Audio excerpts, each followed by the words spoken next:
Hello subscribers. So I've decided to try something new. Because the grass is always greener on the other side.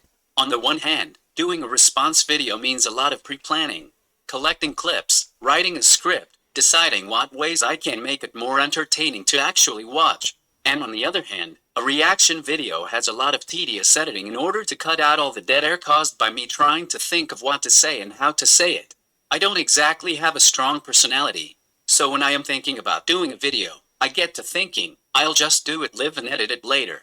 But when I'm editing I am like, it would have been better to just make a proper response. But there is something else that remains the same regardless of which type of video I do. My own ability to articulate. And I don't just mean my ability to choose the correct words, which is a problem on its own, but I also mean my diction. I tend to mumble sometimes, and even when I know what I said it can sound like I said something else. For example, in my last video I mentioned that the quesadillas that Forrest was eating looked terrible, but in the video it sounded like I said, they didn't look terrible. No, they looked like cheap microwave tortillas with some chicken slapped in the middle. So now, at least for response videos, I will have a computer speak for me. Unfortunately, it's gonna take some practice to get it to sound right. It tends to speak unnaturally fast, and some words may have to be spelled phonetically in order for them to be said right. Also, I can't do it on my main computer, so I have to record it with a microphone, which will of course affect the sound quality. I've thought about this before but was already invested in the whole VTuber thing.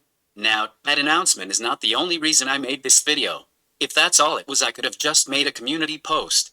Except, you would not be able to hear the new voice like that and may not have even seen the post, so I would have to explain the new voice in the first video it shows up in. But I didn't want to slap it on another response video, which I haven't done yet anyway. So instead I wanted to take this time to expand on something that was said in my last video. In my last video I mentioned that God prefers to use natural means to accomplish his goals. I have some illustrations to further expand on that. First, imagine you're playing with Legos and your brother or friend or whoever decides that he's gonna use Serpentara, which I shouldn't have to say, is not made of Legos. You would likely be annoyed or angry. You didn't want to play with action figures. You wanted to play with Legos. If he wants to play, he should use Legos.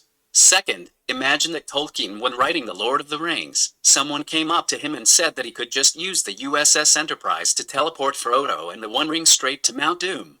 You, like Tolkien, would think that was dumb. The Enterprise is not within the canon of Lord of the Rings. In order to do something like that, it would first have to be established into the canon. This, of course, is ignoring the fact that it would also be bad storytelling to just get rid of the hero's journey and make the book only a few chapters long.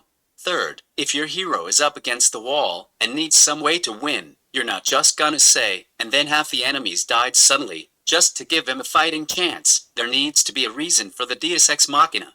Okay, now let's remember all these are merely illustrations, and most likely will not be a one-to-one correspondence with the reasons God has for whatever he does.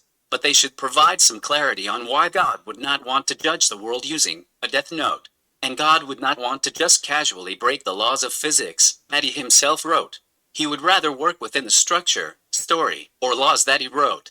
This is not to say that he wouldn't ever use such supernatural methods. Obviously he has done so many times, but only as a last resort. And since God is omniscient, a last resort will look to us like a first resort.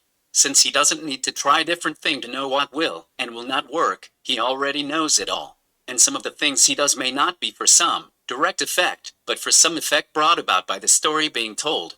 This is ToadZX signing off.